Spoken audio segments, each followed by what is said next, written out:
And welcome to the Sharon Zone. I am super stoked because I have my good friend, Mr. Ron Green, in the virtual house. How's it going, Ron? Good, buddy. How are you today? Doing great, doing great.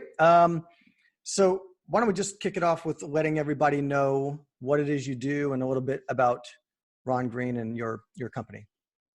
Sure. So my company that I've been working on really for the past 2 years is called entertainmentresource.net. And basically what I do is I supply entertainment solutions to the hospitality, gaming, and retail industries. So basically any kind of, corporate branded hospitality venue, whether it's a resort, a hotel, restaurants, or any casinos, or even any retail, corporate branded retail facilities, whether it's a specific property that has multiple retail venues and they want to create some excitement and enhance the guest experience. Basically, that's kind of what I handle. In my previous existence, I was the director of entertainment and atmosphere for Margaritaville Hollywood Beach Resort. That's where we met? Yes, that's where we met, and you did a phenomenal job over there, and I'm happy we still have the opportunity to stay in touch and hopefully, work together some more coming into 2021. Thank you, man. Yeah, of course. And so what I did over there was really help to create that entertainment department, which had such a robust, not only from a programming and scheduling, perspective, but also from a budgetary perspective. I mean, we had almost $1 million entertainment budget every year that needed to be programmed throughout our property. And there were 8 restaurants and bars on property. And out of those 8 restaurants and bars, about 5 of them did live music anywhere from 5 to 7 nights a week. So we were programming about 20 live performances every week, since we opened, which was back in September of 2015. Just a lot of performances. And the good thing about that is that it gave me an opportunity to really reach out and meet some amazing, incredible, musicians here in South Florida, and make some great friendships like yourself, as well as building an amazing roster of these pre-vetted performers that now I have these relationships with that I can bring to all these other venues and properties that I work with. I think the biggest challenges right now is people who are really looking to get great entertainment, whether it's a DJ, a solo performer, a band, multi-genre. It's really having the wherewithal and the knowledge of where to find those people. So the good thing about me is that, my connections bring all that. And, everybody that I kind of work with now is all pre-vetted entertainers who I know, have a certain level of quality of performance, of entertainmentship, if that's even a word. I'm going to start that word. It's a good word. No, that's a good word. It's a word now. Yeah, it is. Yeah. And, and I think those are all important things because, when you're presenting entertainment to these venues, especially corporate venues, corporate owned venues, you want to make sure that the quality is definitely there, and people that you're dealing with are professional. They understand the idea of guest experience. They understand the idea of hospitality. So it's not just about going out and performing and being a great performer. There's so many other things that encompass that. So I think that's kind of what I bring to the table now with my company, entertainmentresource.net. And plus, I've been in the entertainment and event industry for over 30 year. I mean, starting in New York, where I had my own entertainment company. I'm a DJ, I'm a drummer, I'm a performer myself. I still DJ. I love engaging guests. I love, making people happy and giving people a good time and really, enhancing that guest experience for people. So I understand the, entertainment psyche, from not only a management and behind the scenes perspective and a production perspective, but also from an entertainer's perspective. Yep, absolutely. Well, this is a perfect transition right into the first topic that I wanted to go over. So you touched on, you have to find all these and vet all these acts and make sure that they have a certain professionalism and a certain level.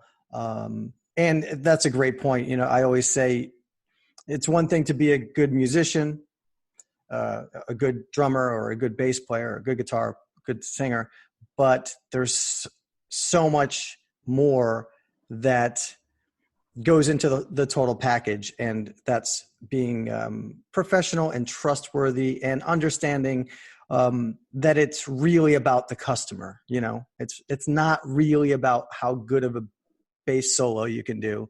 It's about the customer, you know. So I wanted to ask you, what are a few things that, you know, that musicians or DJs can do to attract a booking agent, and also maybe a few things that they shouldn't do so that they can attract a booking agent? Yeah. Well, first off, I mean, the biggest challenge that I find, you know, because a lot of times when I'm working with a lot of these venues, of course, before they get to know me, they want to see, you know, videos, they want to see promo material, they want to see electronic press kits, EPKs, that type of thing. So I would definitely urge very, very strongly for any musician, people who are, you know, trying to get more gigs and trying to, you know, attract booking agents and even going out and trying to sell them themselves, is to really work on their marketing material. Because one thing that I've noticed is you know, marketing material here in South Florida is challenging, to say the least. And it's unfortunate because there's so many great musicians, so many great entertainers, and their marketing material is just not there. And, you know, unfortunately, I don't have, you know, a bankroll of, you know, hundreds of thousands of dollars to produce marketing material for these entertainers. So it's really left up to them to really produce things. And the nice thing is, with today's technology, if you know, spent a little time and, you know, a fairly minimal budget, I think you could really, you know, gain some great marketing material for yourself. And then that's going to be the first thing that people are going to see. That's going to be the first thing that, you know, whether it's a venue, a property, an owner, a booking agent, anybody who's in the event and entertainment industry, that's the first thing that they're going to see from you. So it's very, very important to have great marketing material. That's probably by far the largest challenge that I have, because a lot of people will post videos on social media platforms of you know, somebody taking a video from a phone. The sound is not there. The quality of the video is not there. And again, it's very, very challenging to try and sell somebody to these venues and these properties without having that, you know, great marketing material. So I would definitely say work probably, if not as hard, or just as hard or harder on really, you know, kind of fine tuning your electronic press kit, your marketing, your promo photos, high res, logos. You know, if you put a nice package together with an EPK, where you have great photos, some great videos, a bio, and also, you know, a great logo, and all in high res, where you have the ability to share that, you know, it's just going to make selling you, you know, a lot better, a lot easier. You are speaking the gospel.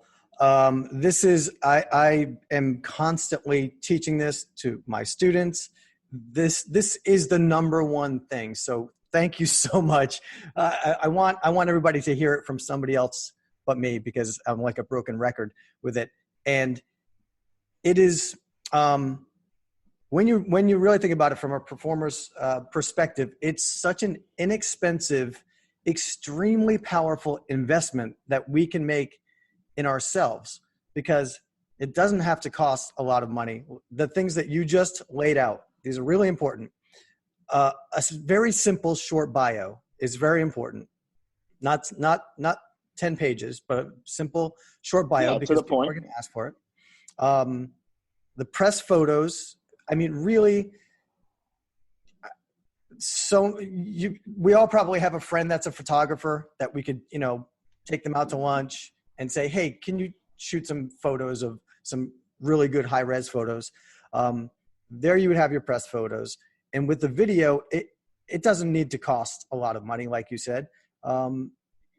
You can get, as long as you have, you probably have a friend that's a videographer, you know, spend a couple $100 on getting a just short and sweet, nice video put together. And then what I want people to understand is that will make you more money for, of course, it's an investment into yourself. Yeah. It's also like investing in good equipment. You know, if your equipment is shoddy, if your equipment is, you know, not really working the best, if it doesn't look great, you know, that's also going to impact your performance and your ability to sell yourself. You know, and it's surprising how, so many musicians, really don't, I think they're focused a lot on their musicianship, that they kind of lose track of how their equipment looks, or what they're, how they're perceived from a stage, from a guest standpoint, somebody who's enjoying them. There's people who are very, very picky, and people who have certain, certain levels of quality that they want. I know for me, one of the things is when I'm trying to sell, bands to a specific venue, whether it's a hotel or a casino or something, I always try and upsell, an additional person to come in and handle production, whether it's audio, speakers, that type of thing, because I know the people who are handling the production are going to take care of their audio. It's going to be consistent. A lot of people will spend thousands of dollars on a guitar or on a bass or on a drum kit, but then when they go and spend on speakers, they're going to spend only a couple of $100s to, supply, to provide something that is basically going to, showcase how their sound is. And they're either using very, very old equipment, speakers that are beat up, they don't look good, and in today you can just go out and buy these scrims, these Lycra scrims that you can put over your speakers. They look like brand new. Invest a couple of dollars just to, make your system also look nice. And that's another important thing, Absolutely. Absolutely.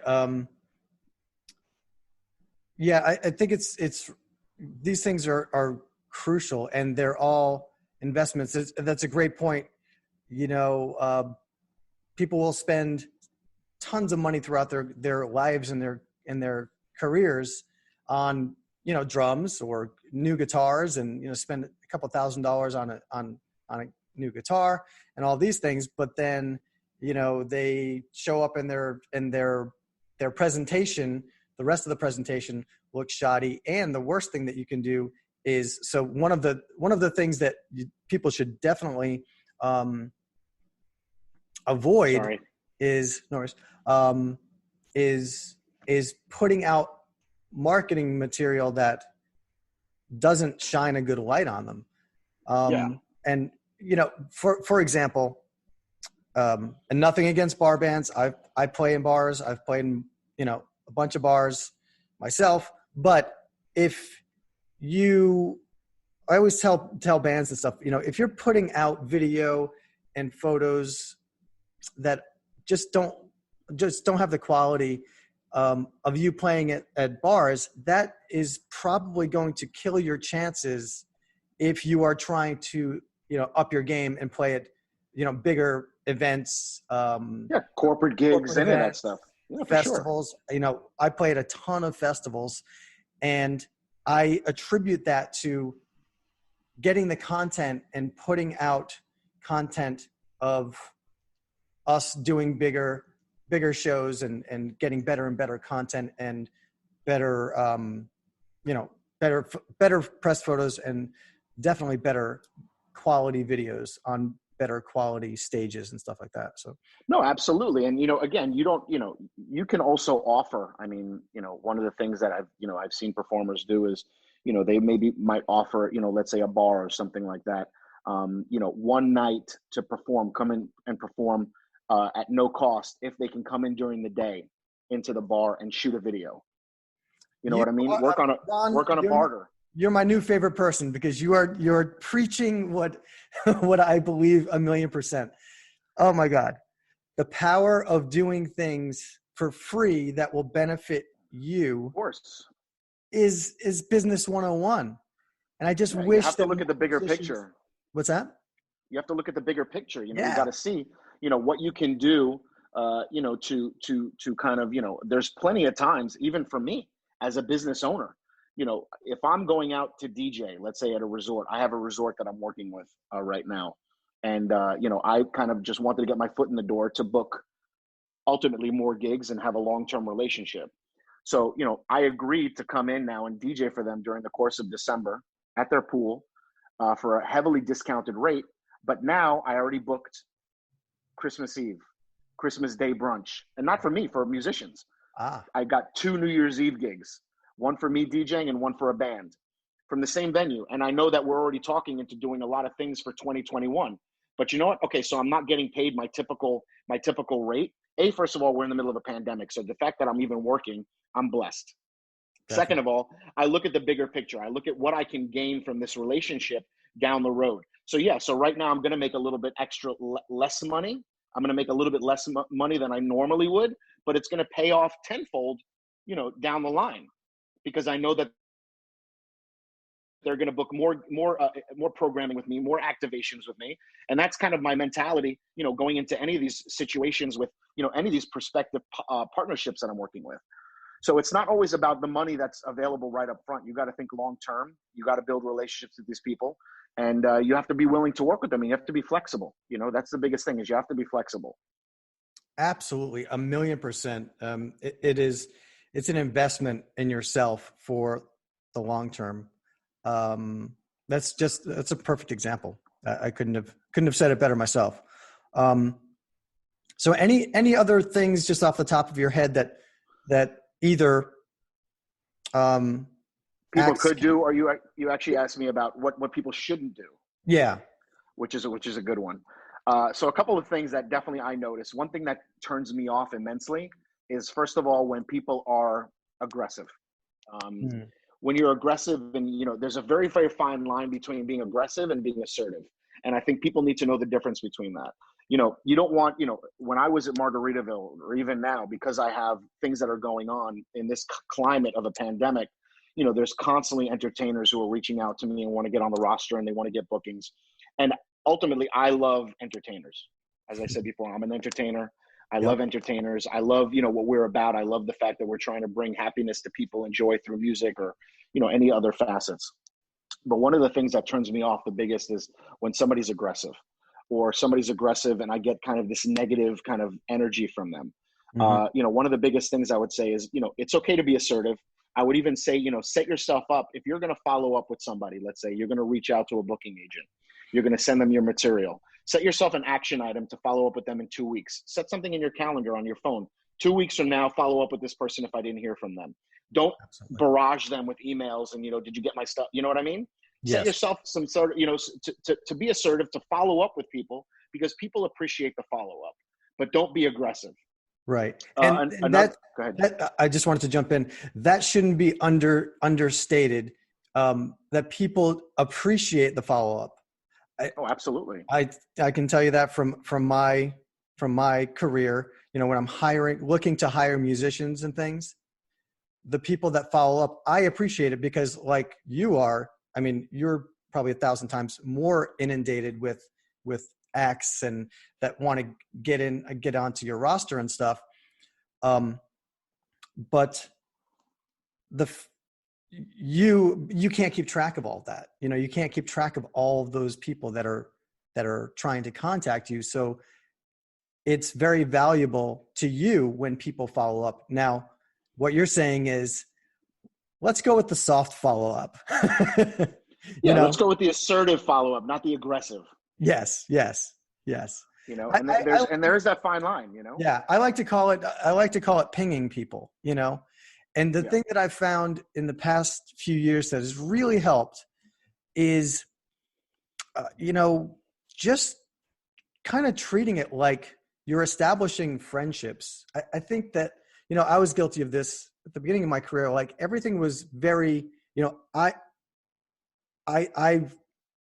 kept working at being more and more businesslike in my approach, but personally with relationships, I now treat it much more like friends, because you meet people, you work with them, and then you have this relationship with them for years. And I just find it's more fun for me when I start to become more friendly with people than more of a corporate kind of transaction. You're talking about clients or partnerships. Yeah. Right. Yeah. I mean, listen, even for me, I mean, I can't tell you, of course you don't want to come right off the bat, because you don't know how somebody is going to react, especially when you're dealing in the hospitality industry. And for me, I deal directly with general managers of properties, food and beverage directors, marketing directors.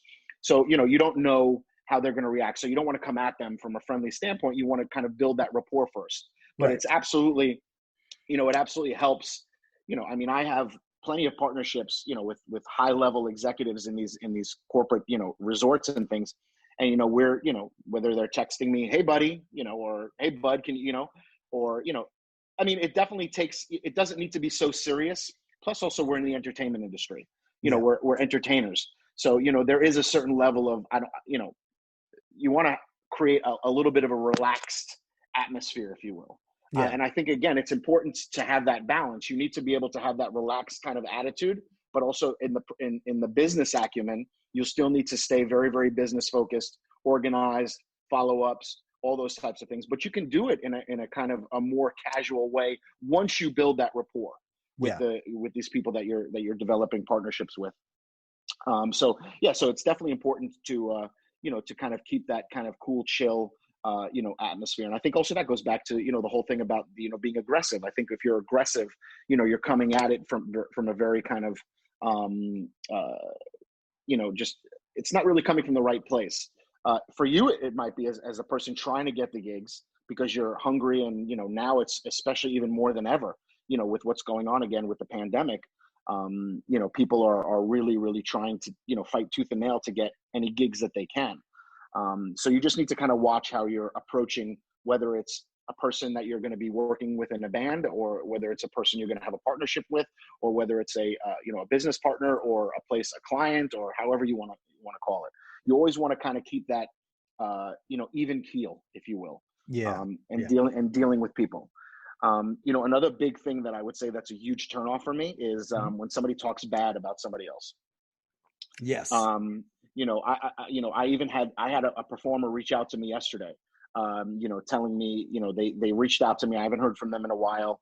And they basically said, I'm better than anybody that you already have on your roster. And, you should be using me. I don't know why you're not using me, why you're not calling me, and blah, blah, blah. And, that attitude right off the bat is not going to get you very, very far.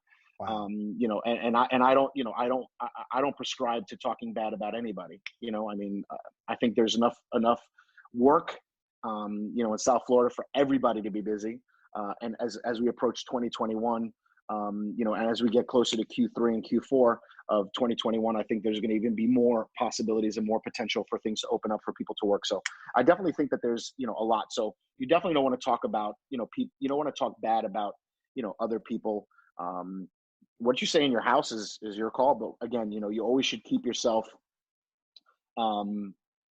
kind, keep yourself humble, Yeah. keep I yourself, think that's just bad business. You yeah, know, it's because you bad don't know who business. you're talking to. You Right. never know who you're going to talk to. That person who you're saying I'm better than so-and-so, they could be very good friends with that so-and-so. And, Ron, and then you're going to ruin your chances. and that's a little bit insulting to you, right? You're like, well, so so you have this roster of these acts that obviously you believe in, and you're putting them out, hiring them out, and this person's saying, your acts are not as good as, are not that great. Yeah, I'm better. I'm better. It's a little Yeah. insulting. Yeah. Yeah. Again, it's just, I think it's the overall kind of, energy. I'm a big, I definitely work a lot on vibe, and I like to meet people. If somebody's looking to me to be on my roster, and somebody that I'm going to refer and recommend to these venues that I work with, first thing I'll do is I'll go see them perform live. First of all, they need to present me with some correct promo material, EPK, so on and so forth. That's going to spark my interest enough for me to go out and go see them perform live. Yep. And then once I do go see them perform live, I like to meet them and kind of, see where they're at, and just really get a sense of who they are as a human being. Because for me, it's very important to work with people that I have the like-minded vibe, like-minded energy. Yep. And I think that's also important, to be able to, work with people and surround yourself with people that are positive and have a good energy.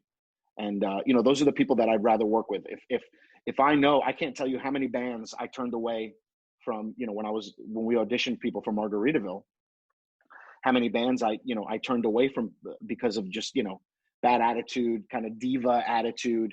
People were like, well, I've been performing in South Florida for 20 years. I don't feel like I need to audition. That's fine. You won't work. I mean, that's the attitude. I think Yep. you need to remain humble. You need to remain kind. You need to remain positive. And I think, unfortunately, and I can say this because I know as an entertainer myself how crazy entertainers are and how we live inside of our own brain.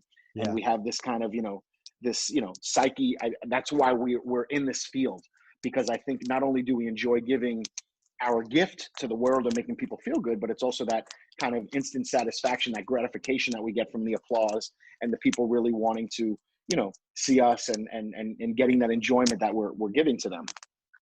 So I think it's very important for, people to remain, humble, kind, don't ever lose track of that. I think that's a very, very important thing. Absolutely amazing, spot on advice. I just wanted to add one thing that I don't think is really talked about specifically, is that I think a lot of times what we are doing, like when you're considering somebody for your roster, or as an entertainer, I'm looking to hire musicians or things like that, is we're looking to establish can I trust this person? Can I trust this act? You're looking to establish trust in that person, that on your side, they have a certain level of professionalism. They're going to do the job. They're not going to do X, Y, and Z. They're going to do, A, B, and C. And just the overall making sure that you can trust that person professionally. And Of course, you want to make sure also that, listen, I have a strict no drinking policy, me too. on my gigs. Yep. If I book somebody there's no drinking allowed. You could do, whatever you want to do after the gig. But there's no drinking, allowed at the gigs. I also have, typically pre-COVID, I had a pretty strict no tipping policy and when I say no tipping, I mean, I don't necessarily like to see a tip jar on the front of the stage, or somebody soliciting for tips over the phone, over the microphone, or if somebody comes over and says, hey, can you play this song? It's for me and my wife. It's our anniversary. It's our, wedding song. Can you play it for me? As long as you're not going and saying, yeah, that'll cost you $10. I think the payoff in the end will be a lot more if you just say, of course I'll play it for you, and you do something for them. They're going to come over and tip you anyway. Right. But, I think it kind of, especially when people are paying these partnerships that I have, when they're paying, premium price to be able to have these great quality entertainers, the last thing you want to have is somebody who's kind of soliciting for tips or put a tip jar out in front, and it just kind of looks a little cheesy. I don't have a problem, again, especially now during COVID, because budgets have been severely reduced based on capacities of venues. So a lot of the venues that I'm talking to now, I'll say, listen, I can get you guys a performer at a reduced rate, but at least let them collect tips.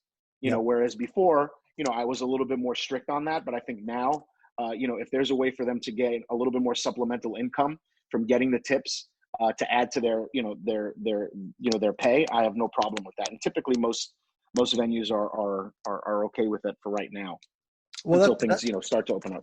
So you're being very flexible and adapting, which is a perfect segue into, I wanted to talk to you about, we talked about it a little bit yesterday. Acts, DJs, musicians, being during this time, being creative and adapting. If you could just talk a little bit about that, between, being flexible and fluid on your rates and live streaming, and if you could just touch on that a little bit, like what things you're doing with your company. And I know that you guys have been doing some events, so some very impressive events, by the way. I saw it. Was it in Dania Point? Dania Point, yeah. We did a live, a 2-day drive-in concert, for a holiday drive-in concert, where basically what I did was I brought a Trans-Siberian Orchestra tribute band in from St. Louis. They're phenomenal. They're called The Prophecy. And we brought them in for a 2-day concert back-to-back on a Saturday and Sunday night, the beginning of December. It was the 5th and the 6th. And we had an amazing turnout, did a full-on production with beautiful stage. LED walls. Oh, beautiful stage, amazing. And it was a phenomenal, a phenomenal experience for the guests who came. And really, from our standpoint, it really wasn't to drive revenue to the venue. I mean, they charged the cars. They charged the cars. I think it was like $40 a car to come in. But for the most part, it was really to recoup a couple of dollars, based on what their spend was. But I think the main focus was really to drive brand recognition for the property and to get people into not only come and enjoy the concert, but then after the concert was over, to go and spend money at the restaurants, that Right. are in Dania Point, and, hopefully go shopping and do things like that. And from what I understand, there definitely was a bump in sales, in food and beverage sales, during the evenings of the concerts throughout the property. So that's one thing we did. Another thing I did was with the Galleria Mall in Fort Lauderdale. We did a live streaming happy hour, which you were involved with as well, where we actually brought in, duos for a series of live streaming happy hours, where we had like a bartender from one of the venues, whether it was Seasons 52 or Capitol Grill, come in, open up the segment with, a cocktail, a signature cocktail, doing this live streaming. And then we had basically the happy hour where the performers would perform live on the Facebook social media platform for the Galleria Mall. Another thing I did personally, once this whole COVID craziness happened, was I created a stay-at-home battle of the bands, which I Oh actually yeah. took out money. I took money out of my own pocket, really, and created this. Again, not a huge amount of money, but I put $1,000 in, Yep. and we created this. This battle of the bands, and we basically opened it up to nationally, really internationally, and requested people to submit their videos and create videos, and basically it was voted on by likes on social media platforms, and then whoever got the most likes after the different rounds ultimately won. And for me, it was about a couple of different things. Number one was be able to give back to the music community, the entertainment community, which was important to me because I knew there were going to be so many people that were going to be impacted. So if I could assist one person, with giving them a couple of extra dollars, and having them, help them a little bit, whether they pay their bills or whatever the case is, that was my my main objective. But also what I did get, out of that as well was again, the brand recognition for my company, because we ran everything through my my business's social media platforms. So of course I gained more likes, which was great as well. Hmm. So it was kind of twofold. We did something to give back to the community, to build brand recognition and keep people engaged, which I think is important also. It's another important thing to keep your brand relevant. And when I say brand, you don't have to have a business to be a brand. Tim Sharon is a brand. There is. Ron G is a brand. Yep. There's all these musicians out there. There are these bands that are out there, amazing bands. That's your brand. Do everything you can to continue building that and stay relevant in this time, because people are on social media like never before, because they're sitting home, they're afraid to go out.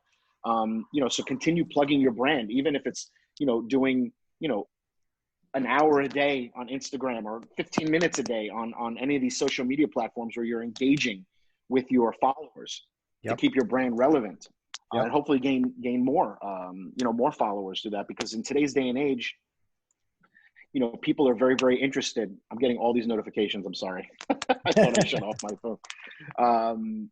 So in today's day and age, especially with, the challenges that we face, a lot of venues are asking, well, if I supply this performer here at my venue, are they going to be able to bring, people? Are they going to be able to bring guests? And I don't mean guests where, people are going to be guests of the performer, but are they going to, by the performer being there, is that going to drive revenue? So they want to see on social media, how many followers does this person have? Yep. Now Yep. I do tell all of my clients that I'm not a marketing person. I'm not a PR person Hmm. specifically. I'll do everything I can to assist with the marketing. If they provide me with digital collateral, if they provide me with things for a specific event, I'm going to have myself, my business, my marketing people, the performer, everybody's going to do everything they can to try and drive business to that event, that activation. But it's really up to the venue to market it. You can spend $10,000 on an incredible band for a venue.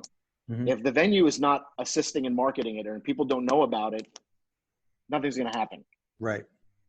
So it's important not only to put marketing numbers behind the activations that are happening, but it's also important to to let people know that that's happening. And then another thing is also you want to have things on a consistent basis. So typically when I'm trying to sell, let's say for instance, a wind down Wednesday with a keyboard player in a hotel lobby bar, Mm-hmm. and we're doing an activation or an event that's going to happen on Wednesdays, I tell all of the clients or all of my partners that we need to give it a minimum of 3 months to capture any kind of traction, at Yep. least a minimum of 90 days. So that way people start to know that it's happening. It becomes a regular thing. And, I like to utilize the same performers for that, because I think people will start to feel comfortable. They'll know this specific performer is performing on this date in this location. They're going to start building that following, and they're going to start generating revenue for the venue. I know that's kind of going a little off of what we started talking about Well, what people can do. it makes total sense, because you want the consistency. So many more people are at home, which means they are online, and they are, the people that are online, they need you to have that consistency as well.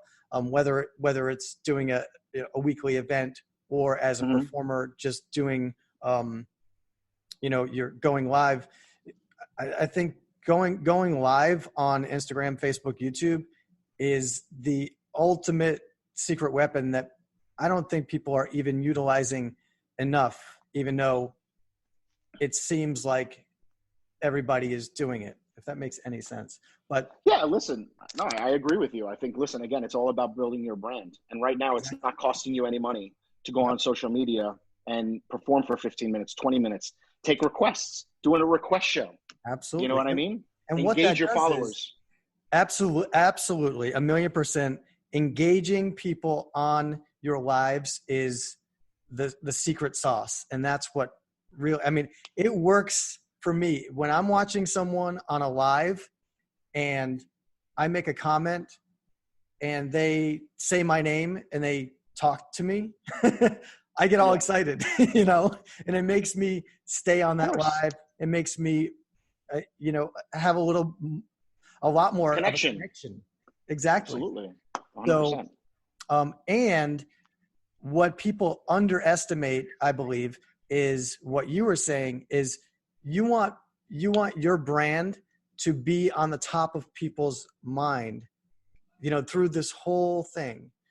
So bopping onto social media and doing a live, whether it's just a question and answer, or, hey, look, I'm cooking spaghetti, or playing songs, the more people see that live notification and just see your face on there, the more brand recognition you are getting. So I think it's just an invaluable tool that people can use right now while people are just transfixed online. Absolutely. 100%. Another thing I would suggest to people is, speaking about being online and being on social media, you have to understand that, if you're a musician and you're looking for work and you're a professional musician, or you're a weekend musician, you have to understand that, people are always looking at you. So my mind frame is that I am always focused on how perception is of what I'm putting out on social media. I've realized, especially over the past year, since we've been going through this COVID thing, the power of social media, because perception is reality. And I have Facebook, I have Instagram, I have LinkedIn. I don't really do Twitter, but and honestly, I would say, first of all, Instagram, 100% of it is business. I don't even have a personal Instagram account. My only Instagram account is my business account. My LinkedIn, I have a business account and I have a personal account, but both of them are focused on business only. And Facebook also. Facebook, I would say probably 98% of it is business and networking through business. And I have a business page on LinkedIn also, but even my personal page is mostly about me sharing stuff from my business page, or, a couple of little things here with my daughter that, some, fun family, personal stuff that I like to do. But I would say 98% of it is business. And I think, people, have to, anybody who's looking at you is a potential client. So if you're posting crazy things out there, if you're cursing, if you're posting provocative, again, it's your personal thing. You can do whatever you want. This is just my opinion. This is only one guy's opinion, mine. If you're out there and you're posting, you may lose, possible clients because of what you post. Now, that may not make a difference to you. That's up to you. It's totally fine, but again, from my perspective, I only try and post things. I try to be very, very middle of the ground. I try not to get involved in politics. I try not to talk bad about anybody. I try Amen. not to post anything that's going to be provocative, or even when I'm commenting on friends' posts or things of that nature, I'm very, very careful to, make sure I don't post anything that would offend anybody or do anything, because you never know who is going to be looking, who is thinking about hiring you, and they may not hire you. And I know it's a lot to take in, but I think I've kind of prepped myself, because I've been in the business for so long and I've been a business owner for so long, that even when I'm out in public, and I'm online at a food place, I even, am conscious of, what I say in public or Oh, how I act in public, because you never know who's there. You never know who you're talking to. You never know. This could be a potential client. This could be somebody who knows somebody who's a client. You know what I mean? So you always got to kind of, I'm not saying walk around being paranoid. I'm just saying, if you are serious about being a professional musician, a professional entertainer, a professional business person, you always want to really kind of have in the back of your mind how you are presenting yourself to the outside world. 1,000,000%. Thank you for saying all of this. This is absolutely invaluable.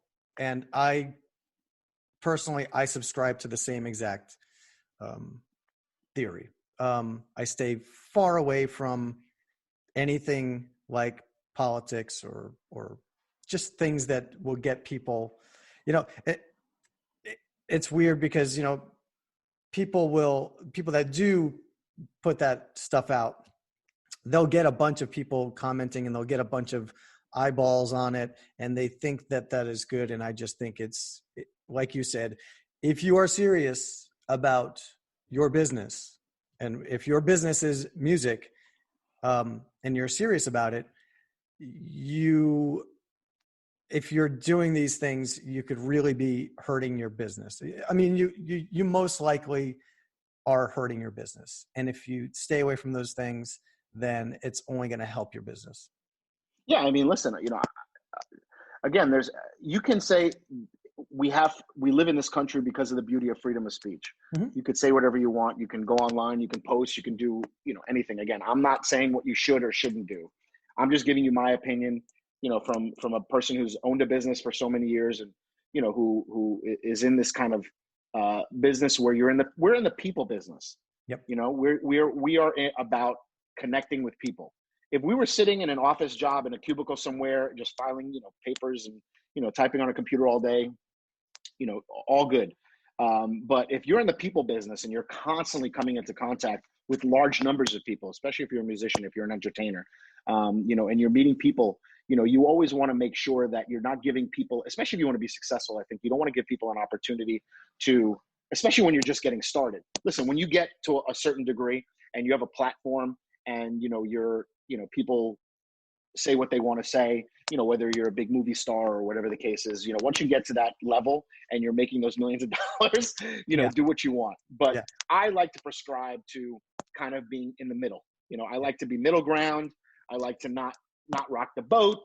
I like to, keep my personal feelings and personal opinions to myself, because again, for me, it's more important, the bigger picture of my brand and my business and me developing these partnerships. And I think that as long as I don't give any kind of opportunity for people to say, well, I don't know if I want to work with Ron because he subscribes to this philosophy, or he is a big believer in this, or, just be middle of the road. Again, what you do in the privacy of your home, or what you do with your friends or your family, is all good. But the persona that you're putting out to the world, you want to make sure that you're thinking of it from a professional standpoint.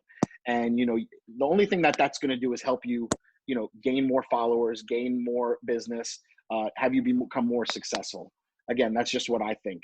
And it's important, again, as I said, to really, really stay humble, stay positive.